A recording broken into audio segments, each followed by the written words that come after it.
Good morning everyone. Devendra ji, 2024 में जब आप इंडिया टुडे कॉन्क्लेव में आए थे तब चुनाव चल रहा था और उस वक्त एक कैंपेन चल रहा था कि एक अकेला देवेंद्र क्या करेगा। तो क्या हम मानकर चले कि उसका जवाब मिल चुका है कि अब देवेंद्र अकेला नहीं है, देवेंद्र के साथ बाकी लोग भी है? क्या उसका जवाब मिल चुका है? मैं ऐसा मानता हूं कि उसका जवाब मिल चुका है और देवेंद्र कभी अकेला था ही नहीं। ये तो लोगों को इल्यूजन तैयार होता है कि देवेंद्र अकेला है, और मेरे तो फायदे का वही है कि उनको ये लगे कि देवेंद्र अकेला है तो वो फिर देवेंद्र को अंडर एस्टिमेट करते हैं, और फिर जो पूरी हमारी सेना है वो सारी सेना मिलकर हमारा माइट क्या है, हमारी ताकत क्या है, उनको दिखाते हैं। तो मुझे ऐसा लगता है कि अब I think that they must have realised कि एक अकेला देवेंद्र क्या करेगा। देवेंद्र कब अकेला था? क्योंकि आपने बोला कोई लोग अंडर एस्टिमेट करते, वो लोग कौन है? नहीं, वो तो आप लोग जानते हैं, जिन लोगों ने ये सारी चीजें कही वही वो लोग हैं। मैं नाम थोड़ी लेना चाहूंगा, लेकिन मैं पक्का कहता हूं कि देवेंद्र अकेला कभी नहीं था और रहने का कारण भी नहीं है। देखिए, मैं जिस पार्टी को बिलोंग करता हूं उस पार्टी की एक शील्ड मेरे साथ है, और जिस पार्टी के नेता प्रधानमंत्री नरेंद्र मोदी हो, उस पार्टी का कोई नेता अपने आप को अकेला क्यों समझेगा? सवाल ही नहीं उठता है। लेकिन यहां पर बात आपके अकेले होने की या अकेले नहीं होने की नहीं है, उससे ज्यादा ये बात इस बात की है कि आपके साथ में कौन है आज की स्थिति में।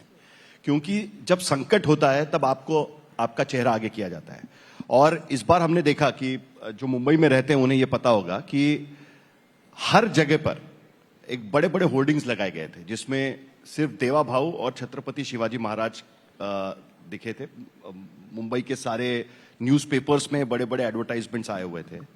तो तब ऐसा कहीं ना कहीं लगा कि देवेंद्र अकेला है, और वो अकेला ही है कि जो आगे जाने की कोशिश कर रहे हैं आज की स्थिति में।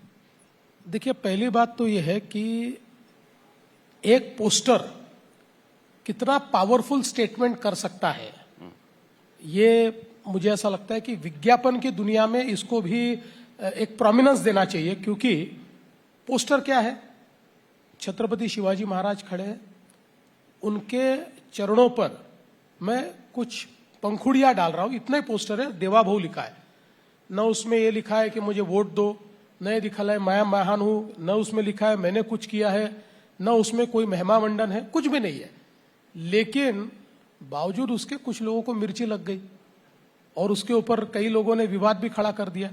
सवाल इतना ही है कि इस पोस्टर का अर्थ क्या है। सब मिर्ची लगने वाले अंदर के हैं और बाहर के हैं, दोनों हैं। नहीं, अंदर में किसी को मिर्ची नहीं लगी, बाहर में ही लगी है। अंदर की मिर्ची नहीं समझ में। अंदर में सबको मिठाई मिली है, कोई नहीं, सब कोई मिर्ची वाला नहीं है। लेकिन आप ये समझ लीजिए कि मेरी पार्टी ने ये पोस्टर लगाया, इसका मतलब क्या है?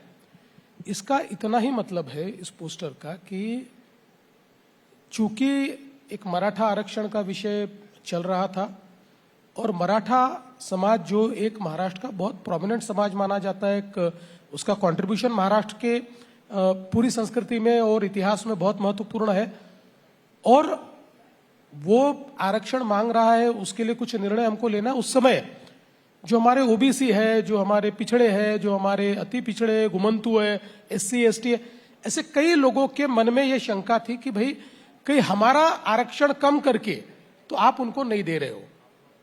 तो उस समय मैंने ये कहा था कि भाई जैसे मराठा समाज छत्रपति शिवाजी महाराज की लड़ाई में लड़ने वाला एक महत्वपूर्ण समाज है, वैसे ही महाराष्ट्र में छत्रपति शिवाजी महाराज ने, जिसको उस समय 18 पगड़ जातियां कहते थे, यानी अलग अलग समाज, अलूतेदार, बलूतेदार, ओबीसी, माइक्रो ओबीसी, घुमंतु, शेड्यूल कास्ट, ऐसे सब लोगों को मिलाकर सेना तैयार की थी। इसलिए कोई भी निर्णय अगर मैं ऐसा लूंगा कि केवल एक समाज के लिए रहेगा और दूसरे समाज का निकाल कर मैं अगर किसी को दूंगा, तो वो छत्रपति शिवाजी महाराज के विचारों पर मैं नहीं चलूंगा।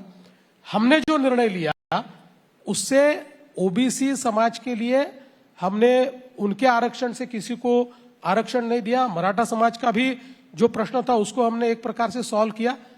तो ये चित्र इतना ही दर्शाता है कि महाराज, हमने आपके जो मावड़े हैं, आपके जो सैनिक है, इनमें कोई भेद नहीं किया है, आपके विचारों पर हम चले, केवल इतना ही वो दर्शाता है। अब बात निकली है, इसके लिए मैं आपसे पूछ रहा हूं।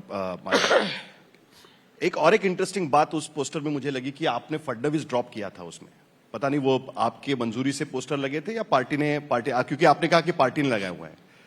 क्या ये जरूरत आ पड़ी है आज की स्थिति में राजनीति में कि आपको अपना उपनाम ड्रॉप करना पड़ेगा और उसके बाद ही आप यहां पर राजनीति कर पाएंगे? देखिए, अब इस कगार पर आने के बाद नाम ड्रॉप करने की तो आवश्यकता समाप्त हो गई है, क्योंकि आप जिस बात की ओर इंगित कर रहे हैं मैं उसको बहुत स्पष्टता से कहता हूं कि मेरा ब्राह्मण होना, इसके ऊपर आप बात कर रहे हैं। और महाराष्ट्र की पॉलिटिक्स में चूंकि यहाँ ब्राह्मण समाज छोटा है, 2% ही है, तो एक यहाँ की सोशियो पॉलिटिकल जो हिस्ट्री भी रही है, उस हिस्ट्री में एक पॉलिटिकल माइनस पॉइंट शायद ये हो सकता है। लेकिन ये तो विचार 2014 में होना चाहिए था, लेकिन प्रधानमंत्री जी ने 2014 में इस राज्य की बागडोर मुझे दी और 2014 के बाद महाराष्ट्र के इतिहास में लगातार 3 बार 100 से ज्यादा विधायक चुनकर लाने वाला नेता मैं रहा हूं प्रधानमंत्री जी के नेतृत्व में। तो ये बात तो समाप्त हो गई। उसके बाद हम लोकसभा जीते, उसके बाद सारे कॉरपोरेशन जीते, जिला पंचायत जीते, नगर पालिकाएं जीते। तो अब फडणवीस होने के कारण अगर कोई माइनस पॉइंट था तो वो तो उस समय शायद वो माइनस पॉइंट होता, लेकिन उस समय तो प्रधानमंत्री जी ने बड़ी हिम्मत के साथ किया। तो मैं ऐसा मानता हूं कि अब ये फडणवीस रहे चाहे नहीं रहे, पूरे महाराष्ट्र को मालूम है मेरी जाति क्या है और मेरी जाति के साथ महाराष्ट्र ने मुझे स्वीकारा। क्योंकि एक बात आप ध्यान में रखिए, ये जो कास्ट होती है ना, ये नेताओं के मन में है। कास्ट कोई जनता के मन में नहीं है, ये नेताओं के मन में। इसलिए जनता ने हमेशा मुझे साथ दिया है। अब देवा भाऊ ये थोड़ा पिछले कुछ सालों में मेरा कॉमन नेम हो गया है, इसलिए शायद मेरी पार्टी को ऐसा लगा देवा भाऊ लिखेंगे तो देवा भाऊ लिख दिया। कुछ तस्वीरें हैं साहिल, वो दिखाया जाए। उसके बाद फिर इंफ्रा पर मूव करेंगे। ये तस्वीर है आंदोलन जब हो रहा था उस वक्त। ये तस्वीर, इस पर चर्चा करते हैं। चलिए, ये वाली तस्वीर, क्योंकि मुझे लगता है कि आप मुख्यमंत्री बनने के बाद सबसे बड़ा चैलेंज आपके सामने यही रहा। नहीं, मैं ऐसा मानता हूं कि चैलेंजेस कभी समाप्त नहीं होते और कोई एक चैलेंज होता नहीं है। चैलेंजेस आते रहते। जैसे अभी इस साल बहुत अच्छी बारिश हो रही थी, खरीफ की फसल बहुत अच्छी थी और उसके बाद इतनी ज्यादा बाढ़ आ गई कि अब बाढ़ हमारे सामने चैलेंज है। मुझे ऐसा लगता है कि कोई एक चैलेंज आपके सामने नहीं होता है, मल्टीपल चैलेंजेस होते हैं। और वही that is a beauty of governance, that is a beauty of democracy की रोज चैलेंजेस आते हैं, आप उसका सामना करते हो, पॉजिटिवली उसको आगे जाते हो। मैं एक बात बताता हूं, देवेंद्र फडणवीस कभी चुनौतियों से भागा नहीं है। मैंने सीधा मुकाबला किया है चुनौतियों का सामने से, और ईश्वर का आशीर्वाद रहा है कि जितनी चुनौतियां आई उन चुनौतियों में से मैंने रास्ता निकाला है, रास्ता ढूंढा है, मैं भागा नहीं हूं। लेकिन ये क्या टेम्पररली ये इशू खत्म हुआ है, फिर से आएगा? देखिए, कई बार ये होता है कि विषय आपको लगता है सेटल हुआ है, लेकिन कई लोग होते हैं, राजनीति होती है, जिनको ये लगता है कि ये सेटल नहीं होना चाहिए। तो इसलिए मैं नहीं मानता कि कोई इशू पॉलिटिक्स में परमानेंट सेटल होता है। लोग उसको अलग अलग प्रकार से निकालने की कोशिश करते हैं, लेकिन हमेशा उसकी हिट वो नहीं होती। जब आप एक निर्णय ले लेते हो, उसके बाद उसको पकाने का कितना भी प्रयास किया जाए, तब भी जो पहले हिट मिलती है वो हिट नहीं मिलती उसको। क्योंकि बार बार चर्चा हो रही है आंदोलन की, तो राहुल गांधी और जो ऑपोजिशन है वो जेन जी प्रोटेस्टर्स की बात कर रहे हैं कि हिंदुस्तान में भी शायद जेन जी यूनाइट होकर के कुछ करेंगे बड़ा। देखो, जिनको नेपाल से इतना प्रेम है वो जाके नेपाल में रहे, रोज नेपाल की बात करते हैं। अरे भाई, भारत कहाँ है और नेपाल कहाँ है? हमारा छोटा भाई है नेपाल। मैं मानता हूं कि भाई देखो, हमारे इतने सालों के ऐतिहासिक रिश्ते रहे, लेकिन कहाँ नेपाल है, कहाँ भारत है? भारत ने कितना विकास कर लिया है। हम दुनिया की 4थी सबसे बड़ी अर्थव्यवस्था बने। आज हमारे युवाओं के लिए प्रोटेस्ट के लिए समय नहीं है। हमारे युवा आज स्टार्टअप इकोसिस्टम में काम कर रहे हैं, हमारे युवा एआई में आज काम कर रहे हैं, हमारे युवा बेस्ट ऑफ द इंजीनियर्स है, हमारे युवा बायोटेक्नोलॉजी में काम कर रहे हैं। हमारे युवाओं ने दुनिया को व्यापित कर लिया है। सिलिकॉन वैली चले जाइए तो हमारे युवा है। तो मैं ये मानता हूं कि हमारी जेनजी जो है ना, इसका विचार ही अलग है। हमारी जेनजी ये कोई नेपाल की तरह कोई मतलब विचार करके काम करने वाली जेंजी नहीं है। और इसलिए राहुल गांधी को जो लगता है कि उन्होंने झूठ बोलकर देख लिया, सारे हथकंडे लगाकर देख लिए, अब राहुल गांधी एक प्रकार से हतप्रभ है और इसलिए उनको लगता है कोई तो आएगा, कोई तो इस सरकार के खिलाफ कुछ करेगा, कोई तो इस सरकार को हटाएगा। तो अब उनको ऐसा लगता है कि जेनजी को मैं अपील करूंगा, लेकिन जेनजी के लिए, इस भारत के जेनजी के लिए राहुल गांधी की अहमियत क्या है, ये मैं नेशनल टीवी पे नहीं बोलना चाहता। लेकिन जेनजी दो प्रकार के हैं और महाराष्ट्र में हम देख रहे हैं कि दो प्रकार के जेनजी दिखाई देते हैं। एक जेनजी जिसकी हमने जिनकी तस्वीर दिखाई हमने, उनके समर्थक जो आए थे यहाँ पर, मुंबई में आए थे, और जिस तरीके की तस्वीरें हमने उस वक्त देखी थी, हाईकोर्ट को इंटरवीन करना पड़ा, उनको कहना पड़ा उसके बारे में। इसी तरीके के प्रोटेस्ट अलग अलग कास्ट के आज की स्थिति में महाराष्ट्र में हम देख रहे हैं। बंजारा समाज बोल रहा है कि हमें आदिवासी आरक्षण दीजिए, धनगर समाज बोल रहा है हमें आदिवासी आरक्षण दीजिए। तो ये जिसे कहते हैं ना, पैंडोराज बॉक्स खुल गया एक तरीके से। एक आपने प्रॉब्लम सॉल्व किया, उसके बाद दूसरा इशू यहां पर खड़ा हो रहा है। इसे आप किस तरीके से देखते हैं? और बड़ी इंटरेस्टिंग सी बात है कि हाल ही में उत्तर प्रदेश सरकार ने फैसला लिया है कि कास्ट बेस्ड रैलीज और पॉलिटिकल एजिटेशंस पर पाबंदी लगा दी है उन्होंने। क्या आपको लगता है कि महाराष्ट्र में आप ये स्थिति आ गई है आज की स्थिति में, या इसे अलग तरीके से देखा जाए? मैं नहीं मानता कि ऐसी कोई पाबंदी लगाने की आवश्यकता है। देखिए क्या होता है कि अलग अलग समाज जो होते हैं, समाज अपने आइडेंटिटी ढूंढते हैं। एक आइडेंटिटी का पॉलिटिक्स होता है। हमारे समाज को कितनी अहमियत मिलती है, ये एक विषय होता है। किसी एक समाज के बारे में आप जब फैसला करते हैं तो अन्य समाजों को भी ये लगता है कि भाई क्या सरकार हमारे लिए भी इतनी सीरियस है, क्या हमको भी इतनी तवज्जो दी जा रही है। तो ये कोई भी इसमें से मांग आज आई हुई नहीं है। ये 30 सालों से, 40 सालों से, 50 सालों से मांगे चल रही है। इसमें कुछ जगह पर कॉन्स्टिट्यूशनल प्रॉब्लम्स है, कुछ जगह पर लीगल उसमें इम्पेडिमेंट्स है।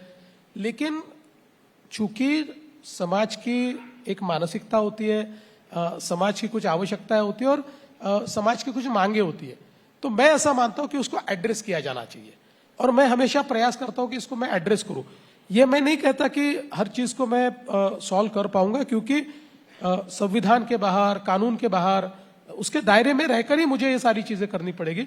बट मेरा अपना मानना है कि इसके बावजूद एक बहुत बड़ा लार्जर इस प्रकार का एक हमारे नागरिक है कि जिनको इससे ज्यादा इंटरेस्ट, जो विकास है, जो अलग अलग प्रकार से हम लोग आगे बढ़ने की कोशिश कर रहे हैं, उसमें उनको ज्यादा इंटरेस्ट है। इसलिए ये जो कोई आंदोलन होते हैं, इनको 100% रिप्रेजेंटेटिव समझना या रिप्रेजेंटेशन समझना ये गलत है। लेकिन रिजर्वेशन और विकास साथ में भी हो सकता है।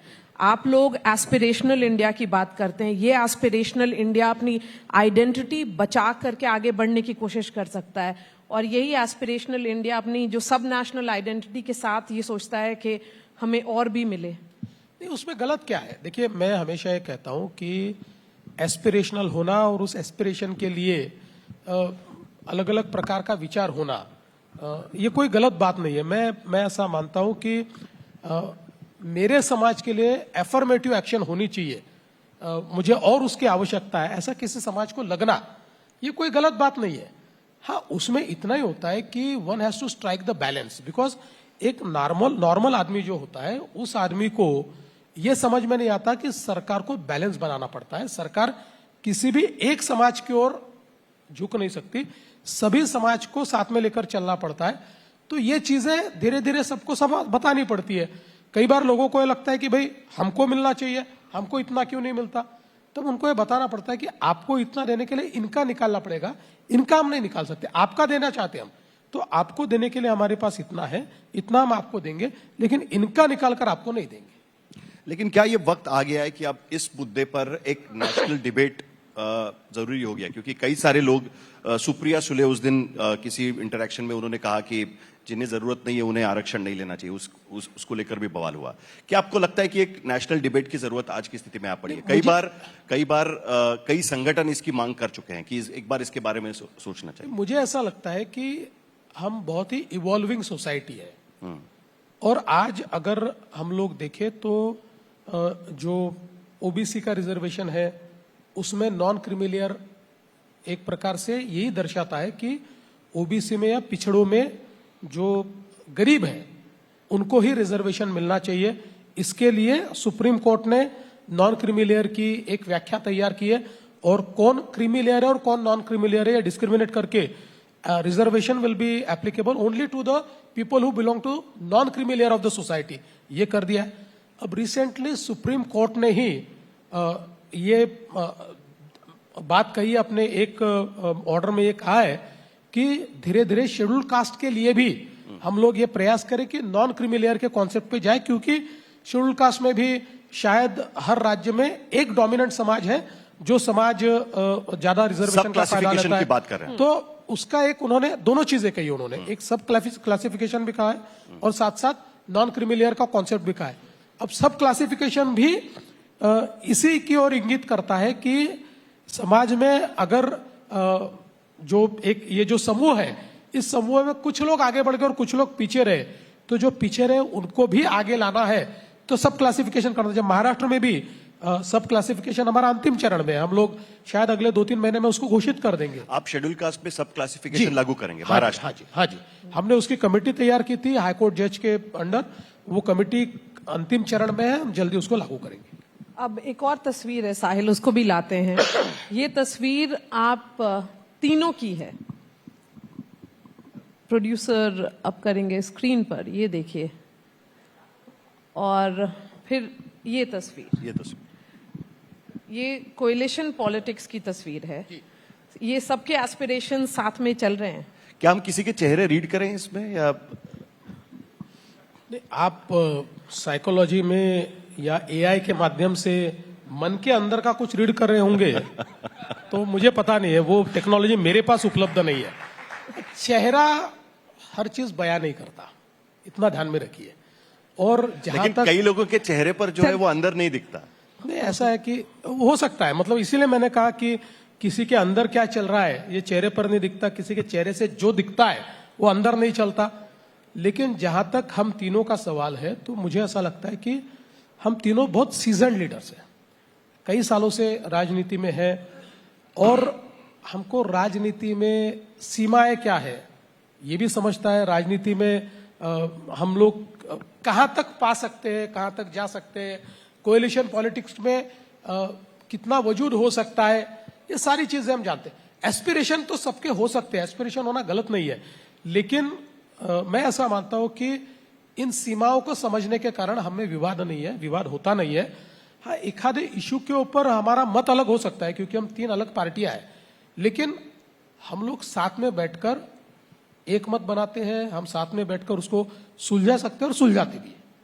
नहीं, लेकिन उसके बावजूद भी तो एस्पिरेशंस, कई बार आपको पता है कि राजनीति में एस्पिरेशन सबसे बड़ा कारण होता है बगावत का, सबसे बड़ा कारण होता है एक दूसरे के खिलाफ लड़ाई का, और उससे भी ज्यादा आपने ये कई बार कहा है कि आखिरकार इस तरीके से 3 पार्टियों की सरकार मिलके सरकार बहुत ज्यादा दिन नहीं चल सकती, पुल एंड पुश तरीके की राजनीति होती है।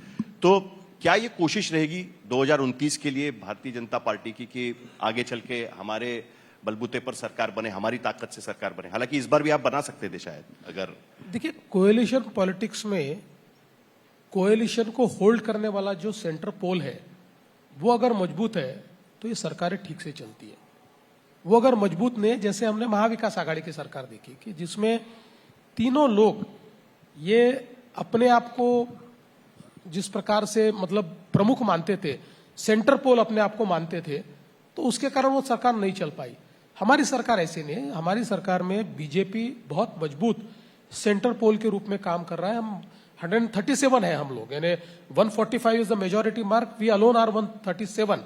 सो एक बहुत मजबूत है। तो ऐसी सरकारों में कोई बहुत प्रॉब्लम आता ऐसा नहीं है। लेकिन आपने चूंकि 2029 का सवाल यहाँ पर किया है, तो मैं आपको कहूंगा कि मुझे ऐसा लगता है कि जो हमारे दोनों साथी है उन साथियों को साथ में लेकर ही हम 2029 में जाएंगे। तो आपका कहना है कि यही दोनों साथी रहेंगे या साथी बदल भी सकते हैं? साथी बदलने का अभी कोई मुझे आसार दिखता नहीं है। जिस समय साथी बदल सकते थे, जिस समय साथी रह सकते थे, उस समय के हमारे साथियों ने कुछ अलग विचार कर लिया। अब मुझे ऐसा लगता है कि देखिए, after all looking at the politics of Maharashtra, मैं हमेशा एक कैविएट रखता हूं कि nothing is impossible in politics. That's a big line. या it's nothing but but how should we take it? नहीं, इसीलिए उसका पूरी लाइन सुनेंगे तो you will know how to take it. तो पूरी लाइन इतनी है कि लेकिन अब महाराष्ट्र इस कगार पर पहुंच गया कि इसमें कोई बदलाव 29 में होने वाला नहीं है। 29 में भी शिवसेना यानी एकनाथराव शिंदे जी, राष्ट्रवादी यानी अजित पवार जी और भारतीय जनता पार्टी, हम साथ में मिलकर चुनाव लड़ेंगे। इसका मतलब ये भी निकलता है ना कि Additions अब भी हो सकते इन दोनों को हमेशा उप मुख्यमंत्री रहना पड़ेगा अगर आपकी सरकार आती है तो। हाँ। पॉलिटिकल एस्पिरेशंस तो कट हो गए। देखिए, बीजेपी के सामने कौन टिकाया अगर उनके साथी खास करके अगर हम देखें तो? ऐसा है, पॉलिटिक्स में अलग अलग प्रकार के निर्णय हो सकते हैं। तो मेरी पार्टी में तो मैं निर्णय करता नहीं हूं, मेरा पार्लियामेंट्री बोर्ड निर्णय करता है। तो इसलिए मेरे पार्लियामेंट्री बोर्ड को कोई अन्य निर्णय करने की इच्छा हुई तो वो भी कर सकता है। इसलिए आप ऐसा मत समझिए कि भाई आज जो निर्णय हो गया तो यही कंटिन्यू रहेगा, इसमें आगे जाकर 2029 में और कुछ चेंजेस हो मतलब सकते उम्मीद रखनी चाहिए दोनों को। हैं। बिल्कुल रखनी चाहिए। और इसमें एडिशन हो सकता है क्योंकि सिनेरियोज देखिए, बदल जगह रहे कहाँ हैं। है? समझ लीजिए ये बहुत बड़ा मंच है तो चौथी कुर्सी आ सकती है, लेकिन ये 3 कुर्सियों के अगर मंच होता तो चौथी कुर्सी लाए कहां से? तो अभी हमारे पास बहुत कम स्कोप है, स्कोप नहीं है। नहीं, लेकिन कोई कुर्सी बड़ी हो जाए तो बाकी 2 कुर्सियों के लिए भी जगह नहीं रहती है, तो उस वक्त तो कुछ ना कुछ तो एडजस्ट करना नहीं, इसलिए हमने कोच लिया है, ऐसी कुर्सियां रखी नहीं है। कोई मोटा भी हो जाए तो भी एडजस्ट हो जाता है। तो उन्हीं लोग तीनों में आप एडजस्ट करके रहेंगे। बिल्कुल, बिल्कुल। बिल्कुल। तो आप अपने एस्पिरेशंस के बारे में अब कुछ चर्चा करते हैं।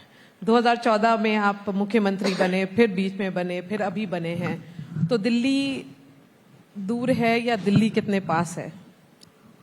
देखिए, मैं भारतीय जनता पार्टी में काम करता हूं और आप दोनों ऐसे लोग हैं जिन्होंने भारतीय जनता पार्टी को बहुत करीब से ट्रैक किया है।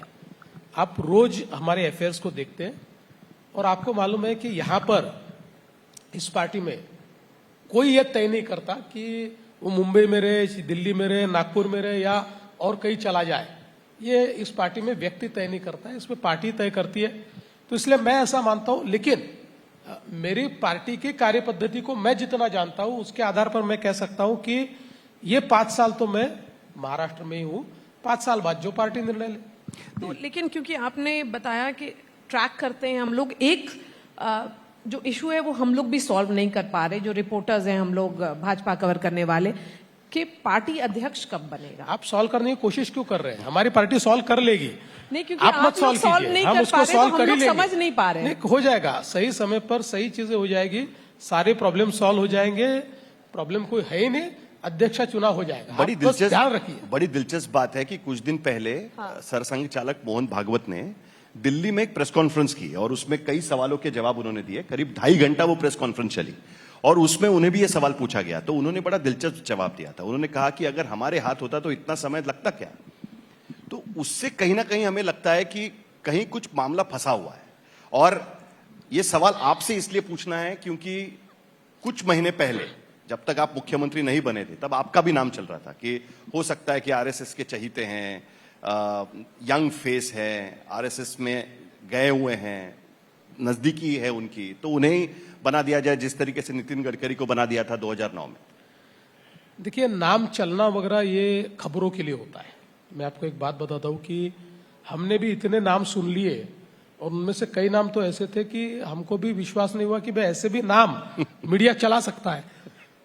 लेकिन वो तो ठीक है, कई बार खबरें बनानी पड़ती है, गैप फिल करनी पड़ती है, कई बार कुछ विवाद खड़े करने पड़ते हैं, तो ये तो आपका हमारा दोनों का काम है, हम ये करते रहते हैं। लेकिन मैं ऐसा मानता हूं कि भारतीय जनता पार्टी में एक अपनी पद्धति है जिस पद्धति से हम लोग इसको करते हैं। और परम पूजनीय सरसंघ चालक जी ने जो जवाब दिया उसका अर्थ ये था कि ये निर्णय हम नहीं करते, बीजेपी करती है। हमारी निर्णय पद्धति अलग है, बीजेपी की निर्णय पद्धति अलग है। बीजेपी अपनी निर्णय पद्धति से उसको करेगी। तो मुझे लगता है कि भारतीय जनता पार्टी अपनी निर्णय पद्धति के अनुसार इसका निर्णय करेगी। और चूंकि इस पर कमेंट करने के लिए मेरे पास उतना कॉम्पिटेंस भी नहीं है, क्योंकि मैं इलेक्शन कमेटी का सदस्य हूं, मैं पार्लियामेंट्री बोर्ड का सदस्य नहीं हूं। इसलिए मेरा जो काम है वो इलेक्शन के जब टिकट बंटवारा होता है तो मैं उस कमेटी में बैठता हूं। जो कमेटी ये तय करती है कि कौन अध्यक्ष बने उसका मैं सदस्य नहीं हूं। इसलिए उसके ऊपर मैं कुछ कह नहीं एक सकता। तस्वीर हम यहाँ पर दिखा रहे हैं जिसमें ये पता चलता है कि प्रधानमंत्री दिख रहे हैं, मोहन भागवत जी है, भैया जी है, आप वहां पर दिख रहे हैं। तो ये मेरे ख्याल से नागपुर की तस्वीर है, जब प्रधानमंत्री आए थे, नागपुर आए थे, उस वक्त की तस्वीर है। इससे पता चलता है कि आपकी नजदीकियां कितनी हैं, और इसी की वजह से बार बार ये सवाल उठता है कि कहीं ना कहीं नेशनल स्टेज पर आपको भेजा जा सकता है, उसके बारे में सोचा जा सकता है। कई आपके साथी यहां भी इंतजार कर रहे हैं कि आप अगर आगे बढ़े तो यहाँ राजनीति में तो इसका इंतजार किया जाता है, कभी सीट खाली हो तो हमें मौका मिले। देखिए, सवाल नजदीकियों का नहीं है, मैं स्वयंसेवक हूं, और जितना कोई भी कॉमन स्वयंसेवक ये परम पूजनीय सरसंघ चालक जी के करीब हो सकता है, उतना ही करीब मैं भी हूं, उससे ज्यादा मैं नहीं हूं। हाँ, ये जरूर है कि चूंकि मैं नागपुर से हूं और शिशु स्वयंसेवक के रूप में मैंने शाखा में शुरू किया है, तो परम पूजनीय सरसंघ चालक जी होंगे या संघ के कई अधिकारी ऐसे जिनको बचपन से देखा है, जिनसे वार्तालाप हुआ है, जो पर्सनली मुझे जानते हैं। मेरे जैसे शायद 10,000 50,000 स्वयंसेवकों को सरसंघ चालक जी नजदीक से जानते होंगे, परिवार से जानते होंगे, छोटे हैं तब से देखा होगा। तो मुझे लगता है कि इसका कोई आपके पॉलिटिकल पोजीशनिंग से इसका कोई मतलब नहीं है। और यहां मैं किस कैपेसिटी में खड़ा हूं, या मैं इस कैपेसिटी में खड़ा हूं कि चूंकि प्रधानमंत्री जी ये नागपुर आए हुए हैं, मैं महाराष्ट्र का मुख्यमंत्री भी हूं, मैं नागपुर का एमएलए भी हूं और संघ का स्वयंसेवक भी हूं, उस कैपेसिटी में मैं वहां खड़ा हूं।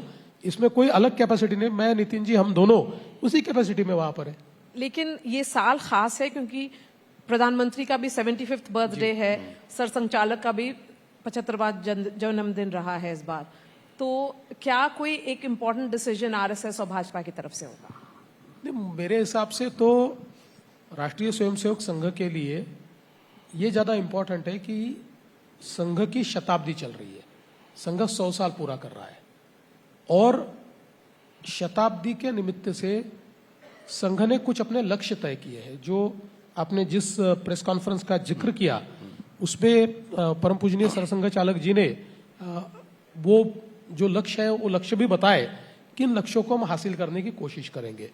तो मुझे ऐसा लगता है कि संघ वो कार्य कर रहा है। जहां तक भारतीय जनता पार्टी का सवाल है, तो हमने चूंकि हमारे प्रधानमंत्री जी ये कभी अपना जन्मदिवस मनाते नहीं है, तो हम लोगों ने सेवा सप्ताह के रूप में या सेवा एक 15 दिन सेवा को अर्पित करने के लिए हमने इसका इस्तेमाल करने का तय किया है। और पूरे देश में समाज उपयोगी कार्य हम लोग पार्टी के रूप में कर रहे हैं, और जो समाज के उपयोगी योजना है उन योजनाओं को सरकार के रूप में लागू कर रहे हैं। तो हमारे लिए तो एक रीच आउट करने के लिए, एक लोकाभिमुखता लाने के लिए, समाज में और प्रस्थापित होने के लिए ये समय अनुकूल समय है। 75th ईयर की जो बात हो रही है, उसी प्रेस कॉन्फ्रेंस में आरएसएस चीफ ने ये भी क्लियर कर दिया कि इसके आगे वो काम करते रहेंगे, और शायद उस वक्त जो एज इशू था वो भी सॉर्ट आउट हो गया। तो क्या प्रधानमंत्री नरेंद्र मोदी 2029 या उसके आगे भी भाजपा के चेहरा होंगे? देखिए, मैं ऐसा मानता हूं कि 100% हो गए और होने चाहिए। आप देखिए, एक बहुत एफिशिएंट प्राइम मिनिस्टर हमको मिले हैं, 24 घंटे काम करने वाले प्राइम मिनिस्टर हमको मिले हैं, जिन्होंने देश को विकसित भारत के एक पटरी पर अभी लाया है, और भारत बहुत तेजी से आगे बढ़ रहा है। अब हम चौथी बड़ी अर्थव्यवस्था बने, तीसरी बड़ी अर्थव्यवस्था की ओर हम लोग जा रहे हैं, फिर दूसरी अर्थव्यवस्था की ओर हम जाएंगे। एक बहुत विजनरी प्राइम मिनिस्टर हमको मिला है। और सबसे बड़ी बात यह है, हम एज का विचार कब करते हैं? अगर आपकी शारीरिक और मानसिक क्षमता जो है, वो क्षमता अगर एज के कारण कम होती है, तो हम ये विचार करते हैं कि भाई हमने इसका दूसरा विचार करना है। हमारे प्रधानमंत्री जी तो शायद हमारी एज के लोगों को भी एक प्रकार से बीट करते हैं अपने कामों से। जिस एफिशिएंसी से वो काम करते हैं, जिस मुझे ऐसा लगता है कि तन्मयता के साथ, तत्परता के साथ वो कार्य करते हैं, तो एज तो मैं नहीं मानता कि उनके लिए कोई नंबर है, उनके लिए जस्ट अ नंबर, उनके लिए कोई। तो इसलिए मैं तो ऐसा मानता हूं कि भारत के लिए प्रधानमंत्री मोदी जी एक ऐसा नेतृत्व है, जब तक उनमें शारीरिक क्षमता है, मानसिक क्षमता है, तब तक भारत को उन्होंने ही लीड करना चाहिए, ऐसा हमारा मत है। लेकिन उसके साथ साथ चर्चा इस बात की भी होती है कि आरएसएस और बीजेपी के संबंधों को लेकर, और इस चर्चा की शुरुआत हुई भारतीय जनता पार्टी के अध्यक्ष का एक इंटरव्यू छपा था जिसमें उन्होंने कहा कि पहले जिस तरीके से हमें जरूरत हुआ करती थी आरएसएस की, वैसे नहीं है। उसके बाद चुनाव हुए, महाराष्ट्र में हमने आरएसएस की भूमिका देखी, जिस तरीके से उनके स्वयंसेवक काम कर रहे थे विधानसभा के चुनाव में वगैरह। तो क्या आज की स्थिति में बीजेपी उस मुकाम पर पहुंच चुका है, या अभी भी राष्ट्रीय स्वयंसेवक संघ की आपको जरूरत है, उनके स्वयंसेवकों की आपको जरूरत है, उनके मार्गदर्शन की आपको अभी भी जरूरत है? देखिए, पहले तो मैं ये कहना चाहता हूं कि जो हमारे राष्ट्रीय अध्यक्ष जी ने कहा था उसको सही पर्सपेक्टिव में नहीं लिया गया, क्योंकि राष्ट्रीय स्वयंसेवक संघ का निर्माण हुआ 1925 में, और संघ की उस समय जो संकल्पना थी वो थी कि राष्ट्रीय भावना से प्रेरित समाज तैयार करना, एक ऐसा समाज जो आत्म केंद्रित न हो, जिसका समाज जीवन भी हो, जिसका राष्ट्र जीवन भी हो, और इसलिए व्यक्ति निर्माण के केंद्र के रूप में संघ तैयार हुआ। तैयार होने के बाद संघ को यह लगने लगा कि अलग अलग क्षेत्रों में भी राष्ट्रीय विचारों से, सामाजिक विचारों से प्रेरित लोग होने चाहिए, इसलिए अलग अलग क्षेत्रों में संघ ने अपना काम शुरू किया। तो फिर ऐसा ही संघ को यह लगा कि राजनीति के क्षेत्र में भी राष्ट्रीय भावना से प्रेरित इस प्रकार के लोग आने चाहिए, इसलिए फिर भारतीय जनसंघ का निर्माण हुआ। तो जब भारतीय जनसंघ का निर्माण हुआ उस समय तो संघ को ही सब करना पड़ा। उस समय कई चुनाव में तो संघ के जो उस समय के एक्टिव वर्कर्स थे उनको संघ से इस्तीफा देकर भारतीय जनता पार्टी में या जनसंघ में जाकर चुनाव लड़ना पड़ा। तो इसलिए राष्ट्रीय अध्यक्ष जी ने कहा कि वो परिस्थिति अब नहीं रही है, Bharatiya Janata party organically grow हो रही है, भारतीय जनता पार्टी को अपने कार्यकर्ता मिले हैं, इसलिए उस समय की जो आवश्यकता थी आज वो आवश्यकता नहीं रही। आज हमारी डिपेंडेंसी जो है वो एक प्रकार से विचारों की प्रतिबद्धता के लिए है। और आप हमेशा ये देखिए कि जब जब राष्ट्रीय प्रश्नों के ऊपर एक प्रकार से संघर्ष शुरू हुआ है या उसकी चुनौतियां निर्माण हुए हैं, ऐसे समय संघ नहीं लेकिन संघ के स्वयंसेवकों ने भूमिका लेकर भारतीय जनता पार्टी को मदद की है, भारतीय जनता पार्टी को चुनकर आने में भी मदद की है। तो संघ कभी भी राजनीति में नहीं आता, संघ कभी राजनीति में पार्टिसिपेट नहीं करता, लेकिन जब चुनौतियां होती है, जब आवश्यकता होती है, तो स्वयंसेवकों को यह लगता है कि नहीं, अभी देश के लिए हमारा चुनाव में काम करना या जागृति करना, चुनाव में काम यानी वोट मांगने तो जाते नहीं है, जागृति करना यह आवश्यक है, तो वह जागृति करते। तो मुझे ऐसा लगता है कि इसकी जरूरत तो हमको हमेशा रहेगी। नहीं, लेकिन मुख्य धारा कमजोर होने की भी शिकायत कई बार संघ की तरफ से की जाती है। आप जैसे मुख्य धारा से, संघ की धारा से आप आए हुए हैं, आपने कहा शिशु स्वयंसेवक आप थे और वहां से आपकी यात्रा बीजेपी तक रही है, यहाँ पर वो कमजोर होने की कोशिश भी होती है। और ये एक आक्षेप संघ की तरफ से कई बार होता है कि आप किसे पार्टी में ले रहे हो, किस तरीके से आप उसको चला रहे हो। ये कहीं ना कहीं बात बार बार मुझे ऐसा लगता है कि बार बार सरसंघ चालक ये याद दिलाते हैं कि देखिए आप सेवक है, आप ये मत मानिए कि मैं सब कुछ हूं। ये बार बार याद दिलाना पड़ता है बीजेपी के नेताओं। ऐसा है कि राजनीति और उसमें भी सत्ता नीति ऐसी होती है कि जिसमें लगातार आपको याद भी दिलाना पड़ता है और हम किन मूल्यों के लिए राजनीति में आए इसका रिवीजन होना ये बहुत जरूरी है। लेकिन एक बात मैं आपको कहना चाहता हूं कि आपने परम पूजनीय सरसंघ चालक जी के जिस इंटरव्यू की बात कही उसमें भी उन्होंने एक बात कही कि हमारे लिए कोई अछूत नहीं है, जो लोग हमारे साथ हैं वो संघ से जुड़े हुए हैं और जो नहीं है उन तक अभी संघ पहुंचा नहीं है, इसलिए उन तक हम जब पहुंच जाएंगे तो वो भी संघ के होंगे, ऐसा उन्होंने कहा है। तो इसका मतलब यह है कि अगर भारतीय जनता पार्टी में कुछ कई लोग ऐसे हैं कि जिनका संघ से संबंध नहीं आया लेकिन अब भारतीय जनता पार्टी में आए हैं तो उनको संघ से परिचय होगा, संघ के विचारों को समझेंगे, संघ किस प्रकार से राष्ट्रीय कार्य करता है ये उनके ध्यान में आएगा तो उनका भी जुड़ा हो जाएगा। इसलिए ये कोई डिस्क्रिमिनेशन नहीं है कि ये संघ से आया है, ये संघ से नहीं आया। जो भी आया है वो संघ ने जिन विचारों को प्रतिपादित किया है उन विचारों को भारतीय राजनीति में जो हमारे भारतीय श्रेष्ठ जीवन मूल्य है उन मूल्यों को प्रस्थापित करने की जो राजनीति है उस राजनीति में भारतीय जनता पार्टी काम कर रही है। और उस पार्टी में काम करने के लिए वो आया है, तो उसने विचारों को तो स्वीकार किया है। अब धीरे धीरे संघ से भी परिचय हो जाएगा। तो जो राष्ट्रीय अध्यक्ष होगा आपका, जो होंगे आगे, वो संघ के विचार वाले होंगे? देखिए, जो भी बनेंगे वो तो सब संघ के विचार के हैं। हमारी पार्टी में संघ के विचार के खिलाफ कोई है ही नहीं, क्योंकि जो भारतीय जनता पार्टी में आता है और भारतीय जनता पार्टी के विचारों को स्वीकारता है, तो भारतीय जनता पार्टी का विचार और संघ का विचार ये दोनों राष्ट्रीय विचार है। भारत प्रथम ये विचार है, तो इस विचारों को तो उसको स्वीकारना ही है। लेकिन ये जरूर माना जा रहा है कि 2024 का जो चुनाव हुआ उसमें आप लोग को थोड़ा सेटबैक इसलिए भी लगा क्योंकि संघ थोड़ा पीछे हो गया था। नहीं, मैं ऐसा नहीं मानता। देखिए, जहां तक मैं महाराष्ट्र की बात अगर आपको कहूं, तो महाराष्ट्र में एक ही कारण से हमको सेटबैक मिला, और वो कारण ये था कि एक नैरेटिव बहुत सक्सेसफुली हमारे अपोजिशन ने नीचे परकोलेट किया कि भारतीय जनता पार्टी चुनकर आएगी तो संविधान बदलेगी।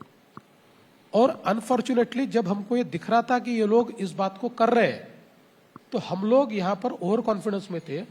हमको ये लगता था हर चुनाव में ये लोग ये चीज बोलते हैं, ये परकोलेट कैसे होगी।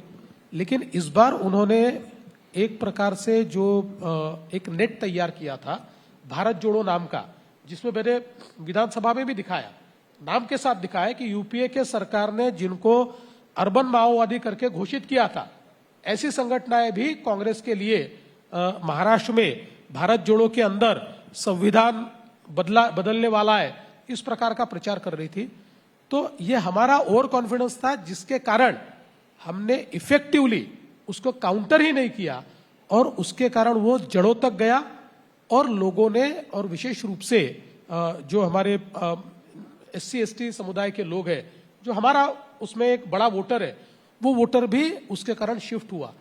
लेकिन लोकसभा के तुरंत बाद इस बात को हमने ध्यान में लेकर एक प्रचार किया, लोगों तक जाकर हमने सत्य पहुंचाया, और परिणाम यह हुआ कि ये हमारा जो वोटर हमसे दूर गया था, ये विधानसभा के समय पूरा हमारे साथ आया और आज हमारे साथ है। लेकिन आप हमारा विषय ये भी है कि फडणवीस 3.0, और इसीलिए मैं एक स्लाइड आपके सामने रखना चाहता हूं, क्योंकि आपने अब विधानसभा चुनाव का जिक्र किया है, जिस सिर्फ यही कारण नहीं है, और भी कारण है कि जिसकी वजह से विधानसभा चुनाव में आपने अपना नैरेटिव बनाया था।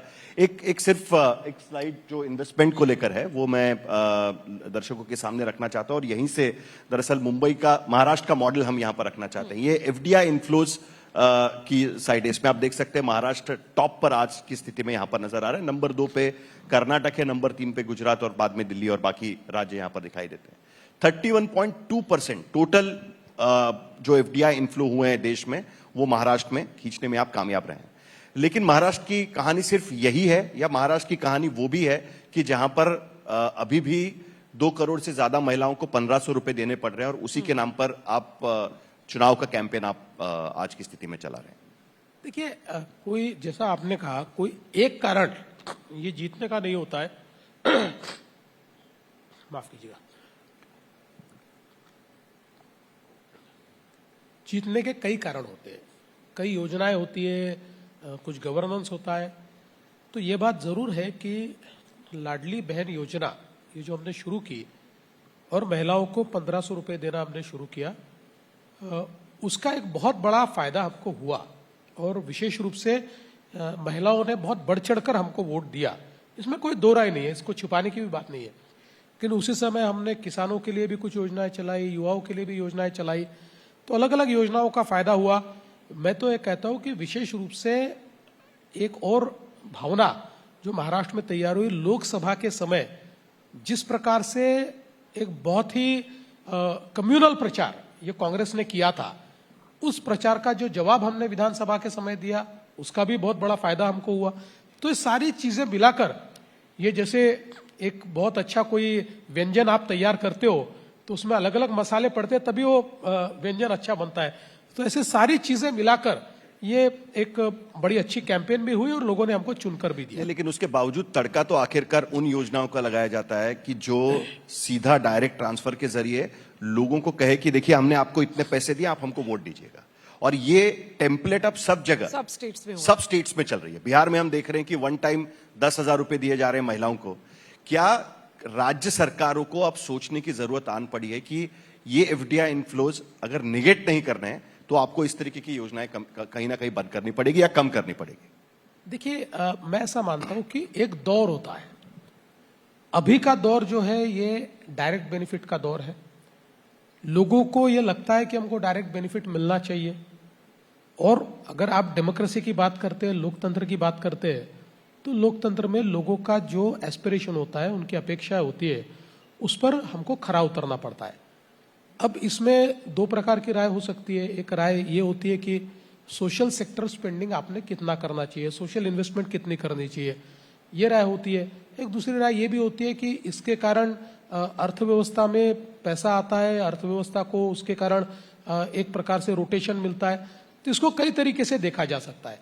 अब जहां तक महाराष्ट्र का सवाल है, महाराष्ट्र में आपने देखा होगा अभी अभी केंद्र सरकार ने जो CAG का जो रिपोर्ट होता है, उस रिपोर्ट के आधार पर राज्यों का फाइनेंशियल जो परिस्थितियां है, उन परिस्थितियों के आधार पर राज्यों को उन्होंने एक प्रकार से रैंकिंग किया या उनकी परिस्थितियां बताई। और उसमें बहुत क्लियर कट ये दिखता है कि पहले 3 राज्यों में महाराष्ट्र है। अभी भी हमने इतनी सारी योजनाएं शुरू करने के बाद भी, मैं ये नहीं मानता कि हमारे सामने चुनौतियां, बहुत चुनौतियां है, हमारी फ्लेक्सिबिलिटी भी इससे कम हुई है, लेकिन बावजूद उसके हमने फिस्कल हेल्थ महाराष्ट्र की आज भी अच्छी रखी है। अभी भी हम लोग जो हमारा डेट GDP रेशियो 18% तक, 19% तक हम उसको कंटेन कर पाए। तो मुझे लगता है कि ये एक दौर है। हाँ, इस पर एक नेशनल डिबेट जरूर हो सकता है कि डायरेक्ट बेनिफिट ट्रांसफर की जो योजनाएं हैं वो आपके बजट के कितने प्रतिशत होने चाहिए, इसके ऊपर जरूर नेशनल और डिबेट कब हो होनी सकता है। चाहिए? हाँ? इलेक्शन से पहले अनाउंसमेंट्स होती हैं। देखिए, अब ये तो कोई पॉलिटिक्स में कोई पार्टी भजन करने के लिए नहीं आई, सब राजनीति के लिए आई है। तो चुनाव से पहले तो घोषणाएं होगी। अब ये तो बहुत आप आइडियलिस्टिक बात कर रही है कि ये होगा कि नहीं होगा, ऐसा नहीं होता है। पॉलिटिक्स में चुनाव जीतना ये भी एक बहुत महत्वपूर्ण चीज होती है, क्योंकि जो परिवर्तन आपको करना है उसके लिए चुनाव तो आपको जीतना पड़ेगा, तभी पूरा परिवर्तन कर पाएंगे। हम आखिरी पड़ाव पर है क्योंकि आपको भी जाना है और हमारा समय भी खत्म हो गया है। लेकिन आपने कहा कि फ्लेक्सिबिलिटी कम होती है। आज की स्थिति में जब हम यहाँ पर कॉन्क्लेव में बैठे हुए हैं, उस वक्त महाराष्ट्र में 31 लाख किसान बाढ़ से जूझ रहे हैं, उनका नुकसान हुआ है। 1/5 किसान, एक तरीके से हम देखें तो जो PM किसान योजना में 1.5 करोड़ उनका अगर रजिस्ट्रेशन है तो 31 लाख ये बड़ा आंकड़ा होता है। ऐसी स्थिति में क्या महाराष्ट्र सरकार इस स्थिति में है कि उन किसानों को सीधे 40-50 हजार की मदद कर सके? क्या उस तरीके की मदद करने की घोषणा की जाएगी? क्योंकि आज की स्थिति में ना उन्हें बीमा मिल पा रहा है, ना बाकी सारी चीजें मिल पा रही है। मैं पहले ही बता देता हूं कि जो NDRF के नियम है ऐसे समय, उन नियमों के अनुसार तो मदद करेंगे ही, बीमे की भी मदद उनको करेंगे, और उसके बावजूद हम लोग कई चीजों को रिलैक्स करके भी उनको मदद करने वाले। और मैं आपको बता दूं, कल ही, यानी अभी तो सारे मतलब इन्वेस्टिगेशन या जो पंचनामे हम लोग करते हैं वो करना जारी है, लेकिन उससे पहले ही कल मैंने 2300 करोड़ रुपया उसके लिए रिलीज भी कर दिया है। तो इसलिए ठीक है, परिस्थितियां कम ज्यादा होती है, लेकिन महाराष्ट्र एक मजबूत राज्य है। हम लोग धीरे धीरे अपनी परिस्थिति को सुधार सकते हैं। इसलिए किसानों को जो मदद करने की आवश्यकता है वो मदद हम करेंगे। चलिए, देवेंद्र जी हमारे साथ जुड़ने के लिए बहुत बहुत शुक्रिया। थैंक यू बहुत बहुत।